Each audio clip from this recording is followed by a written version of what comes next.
Hey there everyone. It's been a little while since my last Guild Wars 2 video. I mean, 12 months isn't really that long ago, right?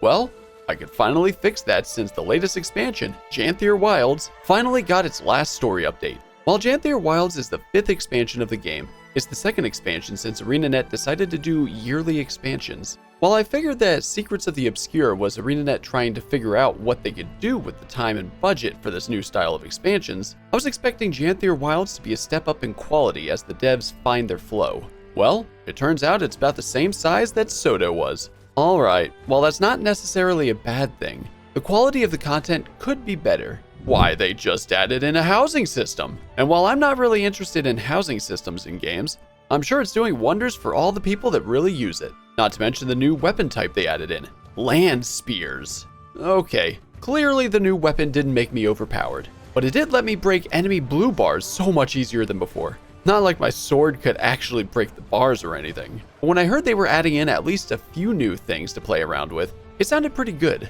And what's an expansion without a story to play through, right? I had some opinions on how the story in Soda was presented to us, but now it's the next expansion. I wanted to find out how well the devs did with Janthir Wilds here.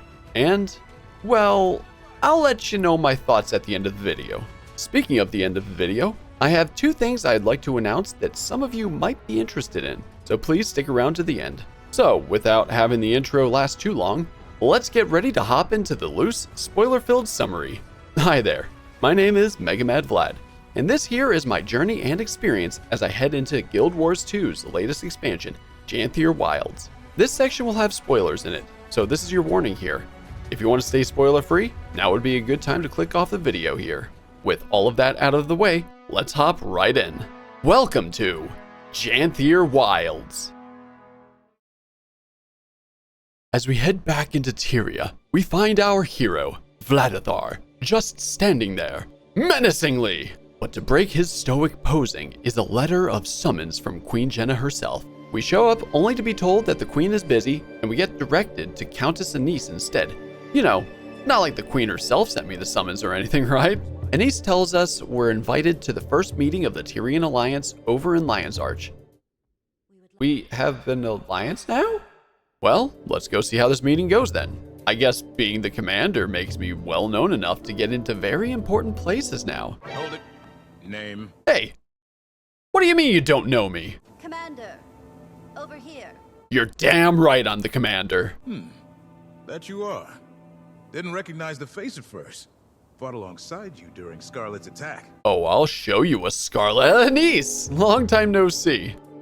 Oh, I have my own pedestal. Take that, Doorguard. Whoa, what a list of politics to discuss. This will definitely take a while.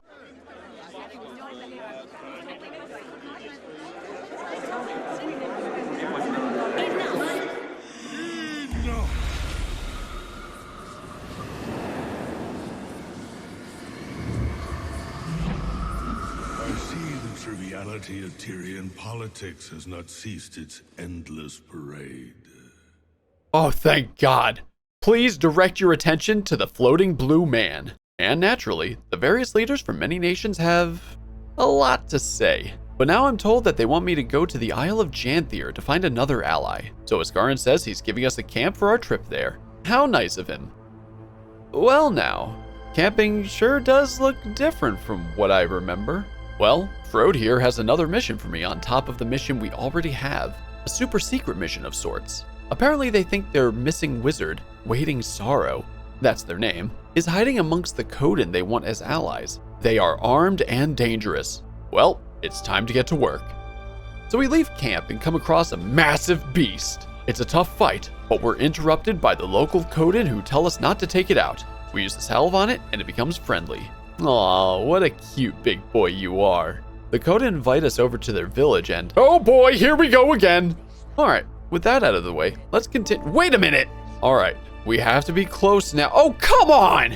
Finally, we reached the Coden village. Cue Janthir Wilds splash screen.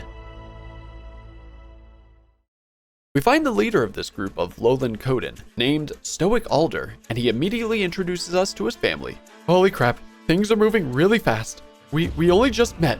Oh, We're just telling them what we know about the recent Cryptus attacks. After meeting everyone, we're told to explore. The Coden tell me that I need to learn how to use a spear to fight. Well, I guess it's about time I get started on that. Oh, I fell off my mount. Wait, what are you doing? Run away! Holy hell, they're tough.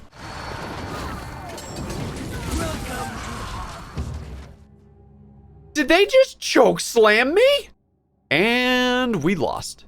Okay then, we're gonna level up land spears a different way. And since it involves leveling and mastery, insert transition here. Oh wow, can you believe I can now conveniently use land spears just minutes after getting the quest? Man, that's crazy. So now, Stoic Alder wants us to meet somewhere. According to his son, Poised Arrow, he likes people being prompt. Well, I guess I'll just have to head right over.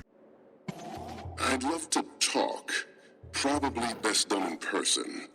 Well, I guess we're meeting with Frode quickly for an update. Alright, update is done. Now it's time to hunt for rifts again. Yes, that's exactly what's needed at this exact time. Now, with all of that done, let's finally head over to Stoic Alder and see what he wants. Oh, it's the new housing system. Well, I'm not really one for housing systems in games, but the option is nice at least. They want me to craft a bed? Oh no, not crafting and gathering. There's your damn bed.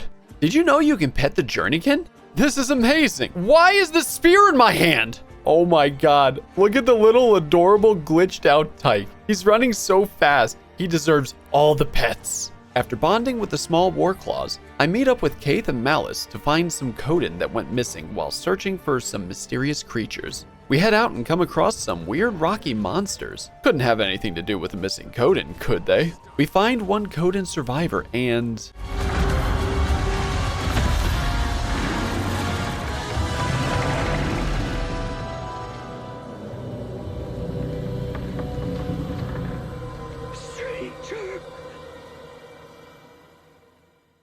a giant monster of some kind. The thing walks away and leaves us with its champion. Time to show them what for. We win and call it a day for now. We'll see that monster again soon. After seeing a monster like that, we get an emergency meeting with the Tyrian Alliance. Alder is coming along for the ride. Turns out it's a Titan. That certainly sounds tough to beat. And now there's talk about a scepter of ore that we can use on the Titans. Only problem is, it's magic mumbo jumbo that can cause tons of other problems. So, since this is an alliance, there's a vote on whether to use it or not. The vote is more no's than yeses, so we go to fight the Titans with our bare hands, not to be mistaken with the Coden. Arriving back at the Coden village, we're informed that Fading Aurora left and went to the Isles herself. Time to go save her. Arriving at the Isle of Janthir, we find a trail of dead Titans spawn. Very suspicious. We find Fading Aurora having a one-on-one fight with a giant Titan named Greer.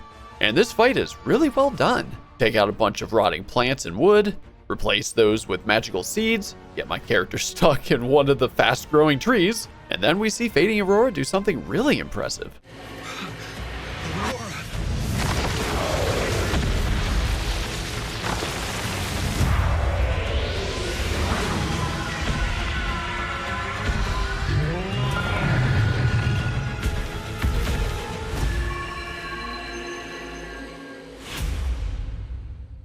After that magical display from Fading Aurora, Greer is now damageable, so I was surprised we actually took him down right here.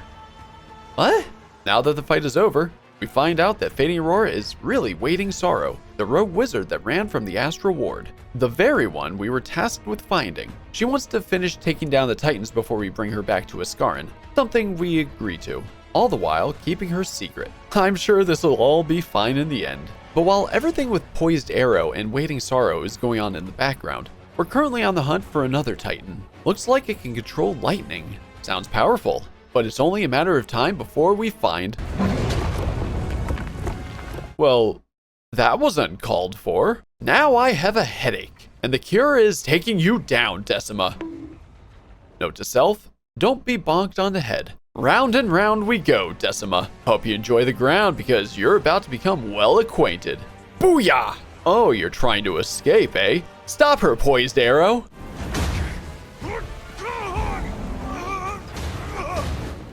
Well, that's not good. Poised Arrow retreats from the field, and since we're down an ally, we also retreat to call for help. But alas, Decima lives, and apparently Greer survived too. But we'll be back. Back at the homestead, Poised Arrow and Waiting Sorrow have a heart-to-heart, and we then continue on. I then speak with Frode about what happened, and he subtly points us to a journal written by Iskarin. But that involves reading, so instead I went back to the Coden village. And what should I find but an angry stoic Alder? Quick! Talk him down, Poised Arrow! You should have seen the Wayfinder out there.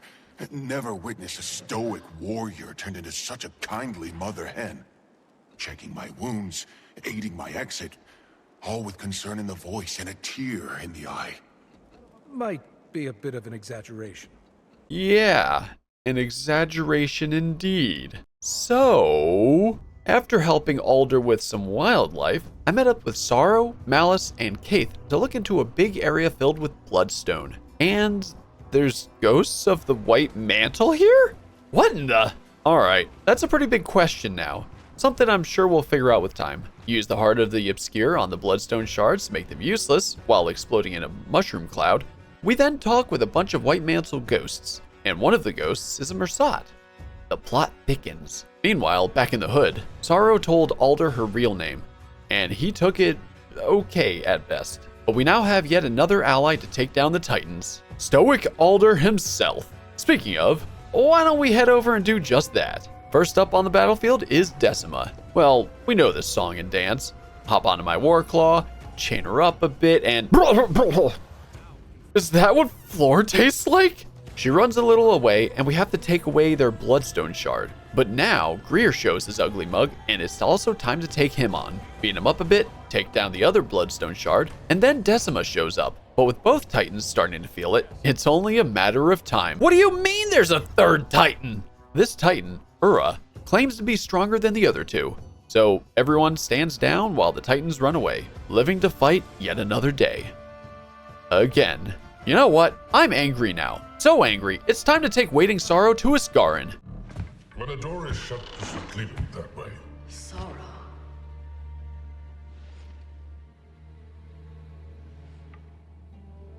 Ren. And that's how you make an unexpected entrance. And now we leave those two to talk. Where did this letter come from? A Priory member is missing. No, just send that over to the FBI. Oh, they specialize in Titans. Well, crap. I guess we gotta find them. We arrive at the Derman Priory, talk to a few people, investigate where this Titan specialist could have gone, and surprise, surprise, they went to the one place where the Titans were spotted. Man, what a twist. Totally never saw that coming. Back over to Janthir Sentry, we're on their trail, and I can tell because Titan spawn are everywhere. Oh, there they are, and they're mad. She has a theory as to what the weakness for Ura is, and considering the other two Titans have weaknesses, that does make sense. We find a champion of Ura, fight them without rain, and then we know what the weakness is. Alright, now that we have our answer and whoa, hey, wait a minute. Where was I? Oh, right, heading back to the Wizard's Tower to tell everyone, and are they still arguing? Holy crap, that's dedication. And now the Lowland Coden throw a big party before we go to battle. I'm volunteered into sparring with Barbed Veil. And while she was tough, I still won the fight.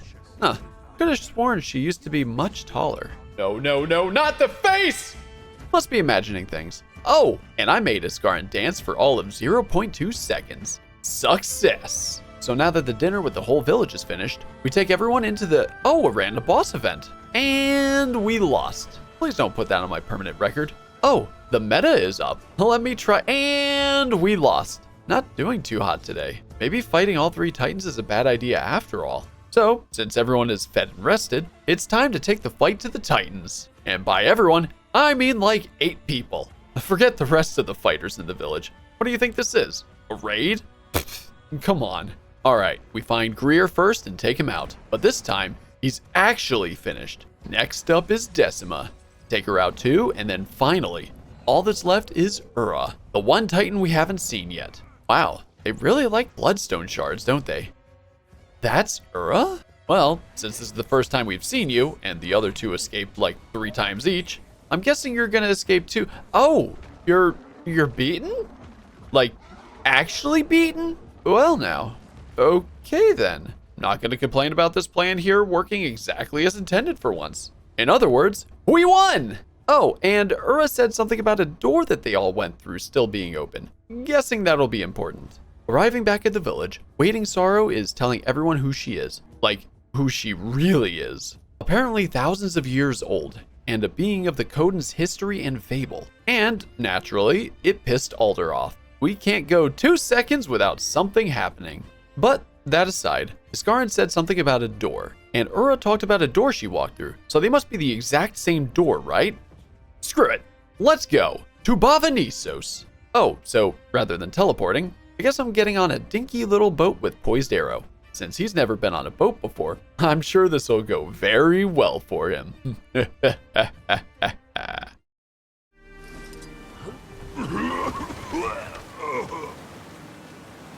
That's it. Get it out of your system. Consider it the sea's initiation. He got seasick! Called it! Have a meeting with the group, do some events to fill up a mastery bar, and then we use something called a Mursaat mirror to— oh my god, I'm flying! Land on top of a cliff, and Vladithar spots something in the distance, but I have no idea what he's talking about. But I'm sure I'll find out soon enough. And by soon enough, I mean we now have a team of 4, ready to go into the deadly pink agony. Well, there's only one way to see this sparkling thing that Vladithar saw. Iskarin is protecting us with a very generously sized field. And now we see Mursaat ghosts everywhere. Find the glowy orb thingy, use the Heart of the Obscure on it, and now there's a lot of Mursaat ghosts. Oh, this is one big battle here. Iskarin hears the voice of someone from his past and leaves. You know, just in this whole agony field, unprotected of course. Oh, thank you, Sorrow. Wait a minute, that glowing wisp was the ghosts of Baban? Yeah, now things are getting deep. As we continue through the location, we eventually start heading to the door to the Mursaat city, and I found a way to never take falling damage ever again. Neat. I enter a very old library and I'm attacked by a dog, a rock monster, and a big spider. Geez, this place is filled with everything and books. Oh, it's the ghost of Iskarin's old nemesis. How do you do? They're a ghost. They're literally not alive. Then the ghost of Maban leads us to that door to the Mursaat city. Oh, and remember that staff everyone voted on whether or not to use earlier? Yeah, Livia stole it. And while everyone was arguing about her doing so, she just opened the door and we went in. Oh, the white mantle even got here? How? Okay, whatever. That's not the truly surprising thing. Apparently Maban locked up an old titan here. And boy did they grow! Exploring the zone, you're actually inside the titan. Definitely wasn't on my bucket list. Livia calls for backup and we arrive at the heart of the titan itself. Holy enemies, Batman! Oh, great. More enemies coming through the gate. Oh, the ghost of Maban showed up. Wait, his actual ghost this time? Oh boy, what's the afterlife like? Oh, we need to close the mist gate. Naturally, of course. And he wants me to collect 3 relics from 3 notable White Mantle members. The same 3 that went into the mist gate. Wait, hold up. What do you mean all 3 of them were the titans we fought before? Alright. Where are these items? Right under my foot, over by the spleen, halfway across the world? Oh, come on. Why can't anything ever be easy? Grab all 3 things, go back to the heart, enter the gate, find the 3 White Mantle members, take them all down, and then close the gate. Profit.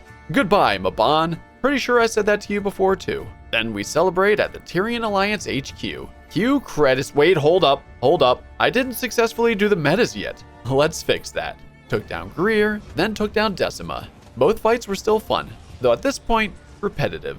Though with the amount of people running around the boss on their war claws, that was actually pretty fun. Then came the Bavanisos meta. Alright, we go in, fight a boss, have the boss wipe everyone out, and then we chose a path to follow. Oh, that's definitely a different kind of boss to fight. Oh, I'm flying away. Alright, now that that's finished, I wonder what's next. Wait, that's it? I understand I only chose one path, but that's it? There's no Mordremoth or Suwan? Well, that's a bit of a disappointment. Look over there! And that's the gist of Vladithar's journey through Janthir Wilds. It definitely had its ups and downs, but something I was glad for was how the story felt paced better than Soto. We were given ample reasons for doing what we were doing. There were characters that had their character development and grew during the story, like Poised Arrow. Story beats had a much better flow to them. There wasn't something that felt overly forced or off-screened, like what happened with Zoja back in Soto. The story definitely felt paced better. If I have a complaint about it, it's that not every part of it felt super interesting, but that's probably more so personal preference. Story aside, the new land spear was pretty good. It honestly helped me out a lot since I didn't really have too much I could do before with my sword and pistol when it came to breaking enemies' blue bars. And the spear had more attacks that could actually whittle down that bar, so that was really nice. The Isle of Janthir itself was unique. The aesthetics of each zone differed from each other a fair amount, but it still doesn't hold a candle to Heart of Thorns, Path of Fire, or End of Dragons. Those were fantastic zones. But as for the overall experience of Janthir Wilds, I enjoyed it, but it's lower on the totem pole from the first 3 expansions. And that was expected, since the scope of the first 3 expansions was much bigger than Soto and this one. That's my overall thoughts on the expansion right there. Now, there were 2 things I wanted to bring up before you all left. I've got 2 new types of videos I'm planning on doing in the future. I don't know exactly when I'm going to be able to work on them because schedules are tough, but the first one I wanted to bring up is, you know how I'm caught up in Guild Wars 2? This video here is now the current endpoint until the next expansion is finished. Because of that, my Journey and Experience series will keep hitting this wall on Guild Wars 2. So I was thinking, how about I start up Guild Wars 1 at some point soon? I've literally never played that game before. I jumped straight into Guild Wars 2, but there's a lot of context from the first game I could use to understand the story better in the sequel here. I heard it's more of a squad-based type of experience with other players, rather than being a straight-up MMO like Guild Wars 2 is. If anyone is interested in joining me on that journey, I have a link to my Discord server in the description. As for the second video idea, I realize I've never actually touched any of the raids in Guild Wars 2. I've also never seen any of them, so I'd be going into them blind. But I wanted to put some feelers out there to see if anyone was interested in joining me on that as well. I've done raids in other games before, but never in Guild Wars 2. Overall, both of these ideas are Guild Wars related, so rather than waiting over a year for the next Journey and Experience part for the upcoming expansion, I wanted to keep playing in this universe. Again, I don't have any specific time frame in mind for when I hop into either, but I know that the Guild Wars 1 series will be much sooner. Let me know if you're interested in either ideas. Other than that, thank you all so much for watching. I hope you liked the video, and I hope you all enjoy the rest of your day. Adios.